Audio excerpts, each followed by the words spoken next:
Hey everyone, a very good morning and a warm welcome to another one of my morning mantras. It's been so scorchingly hot in Gurgaon, India, where I'm now based. But typical with weather patterns, I think weather patterns are like businesses today, right? The VUCA world is defined in weather, right? So it was so scorching hot in the afternoon yesterday, and then we had this absolute unexpected variation, right? Through rain and hail, and all the trees fell down, and today morning at least it's a bit more colder, right? So I look at weather and I think of business today. We kind of live in the VUCA world. But hey, listen, today I'm going to do something different. I haven't done this kind of a mantra for a bit. So I'm going to introduce you to a dear friend. I mean, it's amazing. I call him a friend. I met him 3 years back when I came to India. I don't even remember how. It was just driven by serendipity. And today I was going for a breakfast with him, and I make sure that I reach out to this young man and ask him for a meeting every quarter or so, because I really get inspired by him, right? So let me introduce you to my friend Akshat. And as usual, hello everyone, it's a pleasure to meet you all, and thank you so much, Nitin, one of the kindest souls I have met. Akshat, so enterprise is what I have been part of all my life, but you made this interesting transition from enterprise to entrepreneurship, and twice so, right? Yeah. So tell me a bit about your career. I mean, it's real good learning the career itself, right? Thank you so much. So when you talk of transformation, I get reminded of this book that I've been teaching to my 4-year-old. So it's a book for small kids. It's a book called The Hungry Caterpillar. Oh, nice. So it's a little caterpillar. Journey starts with an egg and then converts into a caterpillar. Caterpillar then starts eating a lot of leaves and, by the way, some junk food as well. And then evolves into a beautiful butterfly. So essentially what you're trying to teach the kid, and also in the process to yourself, is the journey of transformation could look very, very different in different stages. The way it starts could be very different from where it ends. So for me personally, I've been very grateful to all my peers, mentors, Lord Almighty, my family. And it's been now roughly 18 years of journey. Wow. It started with me getting lucky. From my B school, I joined Oracle, and I was lucky because Oracle had just acquired Sun, and I just happened to be the second employee. Right. In that team. Yeah. And so I got an opportunity to kind of see how businesses get built while being part of a larger setup at the very onset of my career. Yeah. Did that for about 3 years, then became part of IBM, which was again trying to undergo a DNA transformation. In India. In India. In India, that one, yeah. Yeah. And from a hardware company, it was kind of trying to evolve itself into more of a software and a services company. A lot of M&A is happening. So I was this kid in the candy store trying to lay my hands on everything, trying to learn as much as I could. And then within that piece of my journey, I also got an exposure to different markets. So I spent 2 years in India, 2 years in Middle East, Abu Dhabi to be precise. Came back to India, and I got lucky again. So I joined this company called TransUnion, and it had just taken over Sibyl. And the management refresh was happening, and I was brought in as a part of that management refresh. Right. And again, it was a great time to be there. I'm sure it still is. Yeah.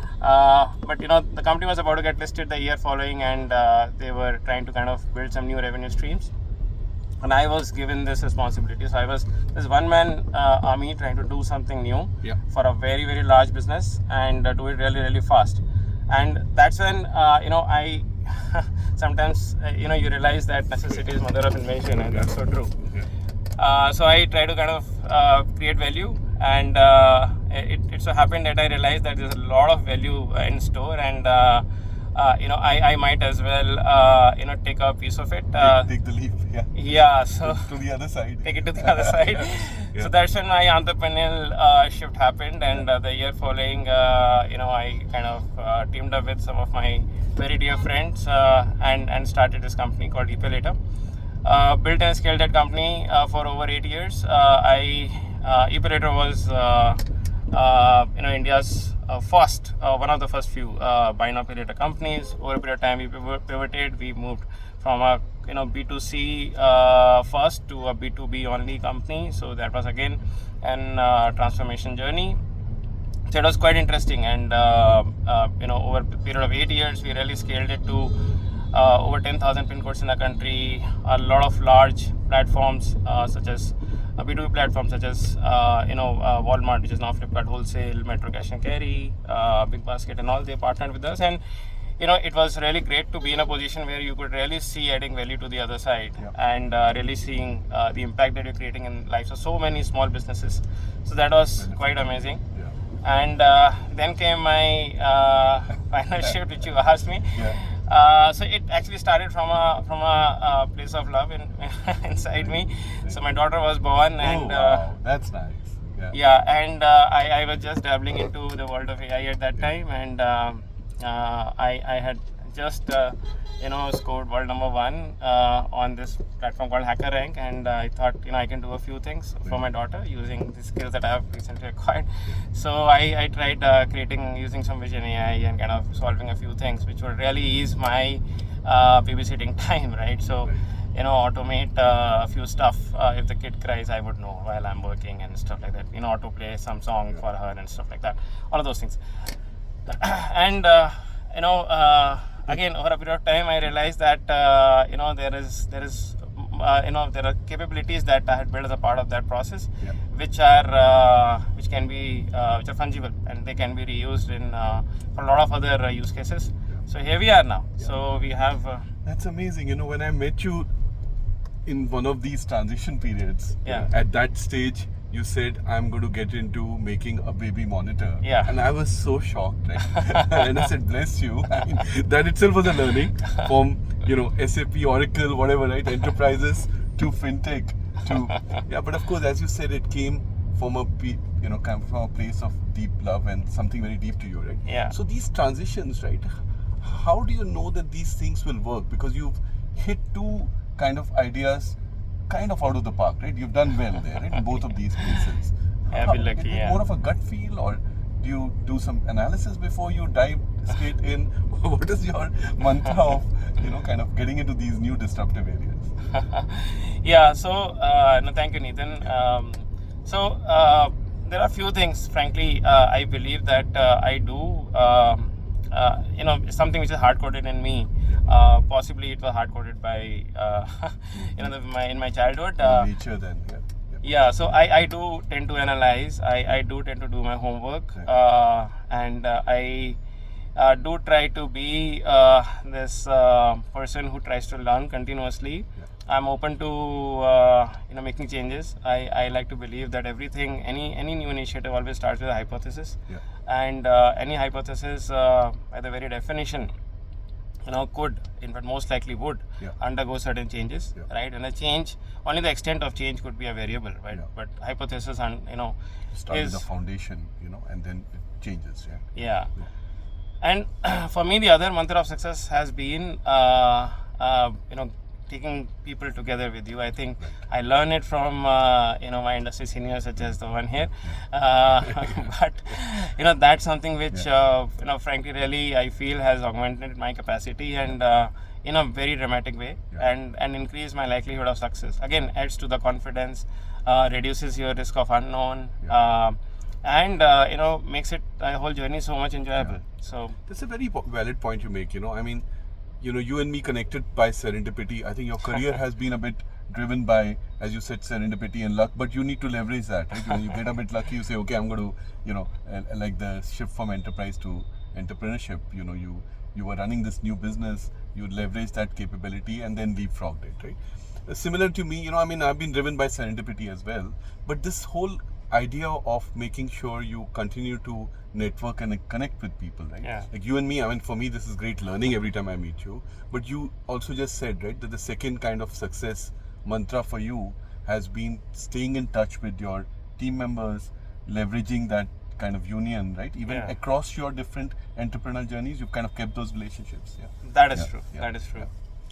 Oh, what a fascinating, learning just talking to you. So I'm going to continue to extend this. Normally I do 6-7 minutes. I do need one more question for Akshat, if you don't mind. Absolutely. I think we see the sexy side of entrepreneurship, right? We see kind of entrepreneurs like you, you make big changes, right? Even this, what you said, even in your first journey was about deeply, kind of contributing to the SME sector of India. Right? Yeah. And every time I met you, you had this purpose. This one is more personal, driven by your young kid, which is beautiful. But all these journeys also have setbacks, right? Yeah. Would you have any thoughts on how do you deal with them, because they come very frequently, I guess, in entrepreneur journeys? Yeah, no, that's absolutely true. I would say I've had my share of failures, a lot of them actually. And for me, it's been just two bullet point mantra for dealing with setbacks. One, always operate with a sense of gratitude.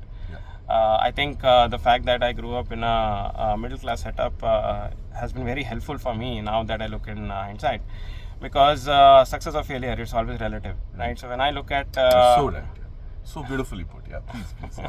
Yeah. So how I started and where I am, I if I were to be honest to myself, I feel that I've been a winner, right? Yeah. So even in my failures, when I do the assessment, I feel that there is still so much that I've been able to kind of achieve. Yeah. And that's something which always makes me feel that failure and all these are like very transitory, and maybe the next attempt could help me make it successful. The second thing is don't overthink. This is something which I have tried to learn. I used to really overthink a lot. But thanks to people who I call mentors, this is something which I have been able to overcome.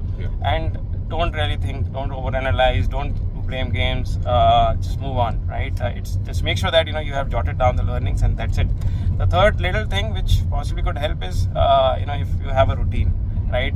We kind of underestimate the power of it, but if you kind of have a routine, you wake up every morning early, every day you tend to add to your well-being, whether that's physical, mental or spiritual, it really helps. So those are my... That's amazing learning, right? Having myself been part of, growing up, we were all part of middle-class families, right? It's not, so that, I love that bit that you said, right? Even in setbacks or successes, you gauge against what Einstein called relativity. Yes. Everything is relative, right? So you got to kind of gauge against where you were and remind yourself. That's a great mantra, right? You have a setback, just remind yourself. Even the setback is a success, right? And then routine, the second thing you said was just following, routine, and not overthinking, right? And I think you kind of embedded a bit there, which is learning from mentors, right? You've got a steady set of mentors, or you approach them on a cadence? Yes. I do too. I have this amazing person just out of my past, based in San Francisco. He's an academic fellow, Dr. Stewart.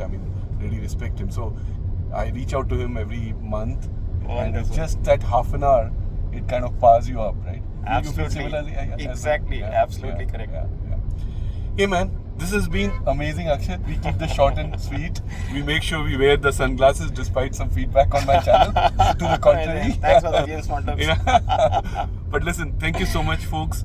I think this was wonderful learning from somebody who's done disruptive stuff all his life, right? As part of enterprise, as part of entrepreneurship, to just learning some of the mantras for him. I hope you enjoyed this learning session as much as I enjoy every session with young Akshat here. So thank you very much, Akshat, again.